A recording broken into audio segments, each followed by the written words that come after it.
YouTube, what's good, yo? This your boy Kurt with Wealth and Fitness Lifestyle. Please do me a favor if you're new to the channel, you're stopping by for the first time. Hit that subscribe button and notification bell to receive future content. So in this video, I want to talk about what COVID-19, the quarantine, and this whole global pandemic taught me about wealth and fitness. And I want to take this video from the standpoint of, you know, what we just experienced in life and how that's not going to impact us in the future in terms of financially, our mental health, our overall fitness, you know, as we kind of move forward, you know, regarding this, because there's a lot of things that has changed. There's a lot of people that's been impacted, you know, with this whole pandemic. And I want to take this from this standpoint. And I think this video is important because I'm going to highlight some specific things under wealth and finance that I learned that hopefully this will help you and shed some light on, you know, some of the things that we need to be mindful of as we move forward. And also health and fitness, you know, I'm gonna highlight 5 things that also too we should be mindful and look for in terms of how we should, you know, change our lifestyle and improve our lifestyle, as I always say. So under finances, one of the first things that I learned, that I think everyone has learned this lesson, is the importance of having an emergency fund. And I think a lot of us was not expecting, you know, this whole shutdown of like literally like from like March to May, we were like just completely shut down, you know, and a lot of people lost their jobs. A lot of people, businesses have been disrupted. A lot of people, you know, got hit financially, and having that emergency fund now more than ever has taught us then why we need to have at least 3 to 6 months of expenses saved up. Why we should have money on a rainy day, because not only people lost their jobs, lost their businesses, but things happen. You got to feed your family. You got to, you know, things may happen in your, you know, I had some things happen in one of my properties that I had to take care of. So it's important to have that emergency fund. And now more than ever, now we realize over the last couple of months why we need to have that. The second thing we need to, that I learned, you know, regarding this whole, being in this whole pandemic, is you know, the importance of shifting your spending. Because I will tell you that, and this is coming from my perspective and standpoint, I shift my spending from focusing on things that I need as opposed to things that I want, and not spending money on frivolous things, and also to how to budget correctly for the things that I need. Okay, it is now important more than ever that we do not spend money on our wants. We should have to spend money on needs, because right now we're in survival mode, and preserving your funds and finances is going to impact how you take care of your families, per se. Which this actually ties into number 3, which is what that I learned is wasting money. And now is not the time to spend money on, you know, going out. Now is not the time to spend money on clothes, watches, you know, all that stuff that does not help us and appreciate with value. Now is the time that you utilize your income to either make investments or take care of your needs. Your needs meaning your food, your shelter, your clothing, your transportation, you know, lights and gas, things of that nature. Right now, if I'm not spending any money unless it's helping me make more money. And the other component to wasting money is that now that holidays are coming up, you know, we got Thanksgiving, Christmas is coming up. I think that we as people should really consider over the next couple of months, you know, and have that discussion with our families in terms of celebrating these holidays, because a lot of people go into debt around this time, and then come January, everybody's back to the New Year's revolution. I'm going to start the new year off. I'm going to get healthy. I'm going to not spend money. There's no Christmas in my household. Thanksgiving, we probably go to somebody else's house, but I ain't spending no money on these holidays, point blank period, because it's a waste of money.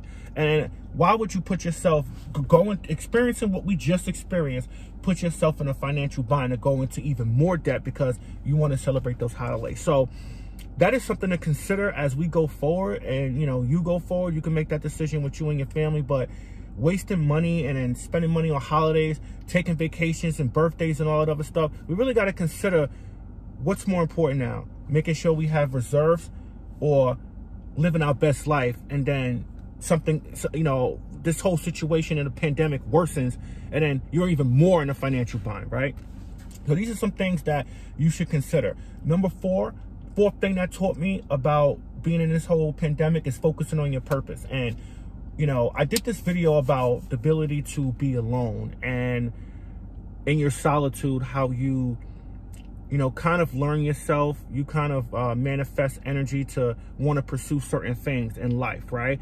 And during this quarantine, I started Aiden and Noah Holdings LLC, which Aiden and Noah, those are named after my two boys, so I could pass down something to my legacy to my two boys, right? I started this YouTube channel. I started my merchandise line. I got on my fitness journey, and all of those things during quarantine, because I said to myself, yo, how can I improve myself? How can I impact the lives of others? How can I tell my story through my purpose that's going to help other people? And that's my lane. But everybody has a purpose and a gift and a talent in life. And this quarantine has taught me how to stay focused on your purpose, because anything can happen. But as long as you have your purpose, your mission in life, you could be unstoppable. The fifth thing that I learned being in this whole pandemic and quarantine is that change is inevitable, meaning that we kind of shifted to technology and utilized technology once everything got shut down, right? Like there's a lot of businesses, a lot of like schools were still able to operate remotely using technology. And if it wasn't for technology, I don't know where we would be.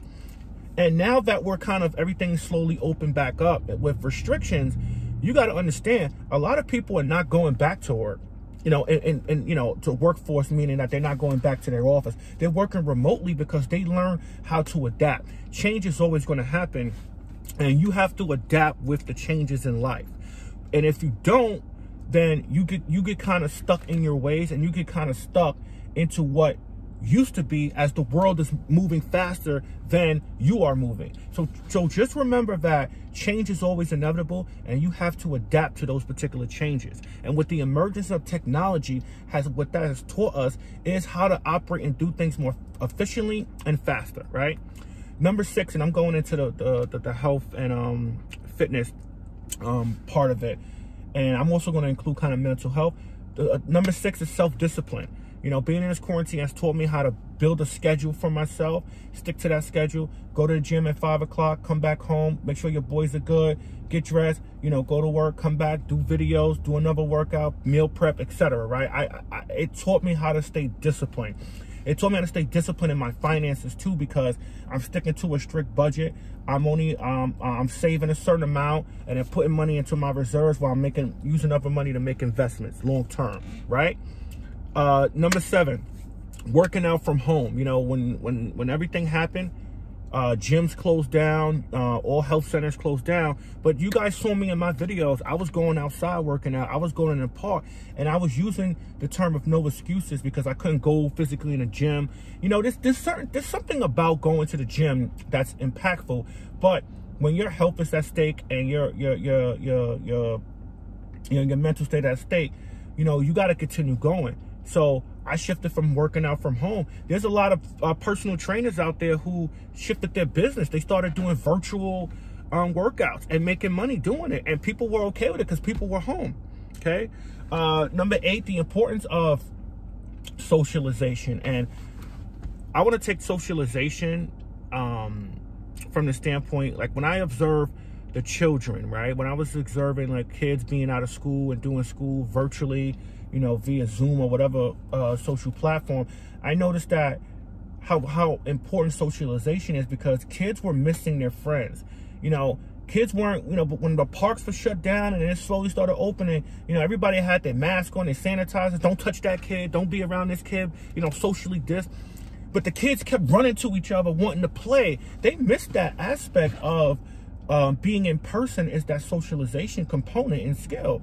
What I also noticed is for our elderly, that they were mentally impacted by this, because like I have family member in a nursing home, and you know, with not being able to see that person and not being able to communicate physically, there's some mental there's some mental capacities that affect, you know, them not being able to socialize with their friends and families if you have like elderly people in the nursing homes, because they miss that. They need that interaction. You need that interaction with people. And a lot of our elderly people have been mentally affected by that.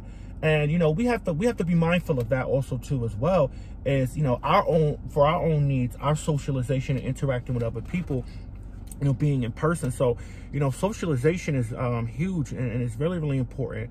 You know, the ninth thing that this whole quarantine has taught me is taking control of your medical health. You know, I had a lot of people I know a lot of people who got really sick that caught COVID. I knew a lot of people who passed away from, you know, getting the COVID-19. And one of the common denominators that I saw was a lot of them had pre-existing conditions, like they were overweight, had diabetes, respiratory, you know, situations. And I think that we have to take control of our health and make sure that you're going to the doctor. Make sure you're doing your yearly checkups. If you're feeling aches and pains, if you're feeling sick, make sure you stay on top of that right now. Don't let that fester into bigger problems, is what I'm saying. We got to catch things before it happens, because you never know when something is, you know, going on inside you. So you got to make sure that you're taking this really, really seriously. Make sure you're doing your yearly physicals. Make sure that you are, you know, doing your blood work. Make sure that you are, you know, paying attention to your body. If your body is, you know, if you're experiencing, you know, certain conditions, make sure that you seek the medical attention that you need. Also, to make sure that you have health insurance. That's really, really important. Make sure that you have health insurance, that you're seeing a doctor regularly, and you're taking your health seriously. And the last thing that I want to mention is, with the pandemic and being in a whole COVID-19 situation, is an importance of your mental health. And I do meditation now. You know, I focus on meditation, relaxation, also to managing your stress levels. You know, this was a stressful ass 6 months, and it's stressful on different capacities. People lost their jobs, people working remotely, the kids are home, so you're trying to work while the kids are doing school. You know, everything is shut down, so, you know, the only thing that you could really do is go here to go get food and come back. There was no barbers open, no beauty salons open, so it was a really stressful time for people, and you got to manage your stress levels. And, you know, people's businesses are suffering, which puts you in a negative kind of mindset. And I would say that being aware of that and knowing that, take some time to yourself. Take some time to have a mental health day, a break, and just focus on relaxation, so you could regroup and come back stronger than ever, so you could be able to take on and tackle the world. So I just wanted to highlight these 10 things that I learned being in, you know, dealing with this whole pandemic. And also too, based upon some of the things I talked about, some preventative measures that you can take, so that way if something else happens, you know, you never know what's going to happen. We don't know what's going to happen, if we're going to experience another resurgence of this thing. You don't know if we're going to you know, this thing is going to get even worse. So I would highly suggest and think that, you know, we take this experience really seriously, and we make sure that we take care of our family. So look, listen, thank you guys for watching. Thank you guys for supporting the channel. Let's get fit, let's gain wealth, let's improve our lifestyle. Holla at your boy.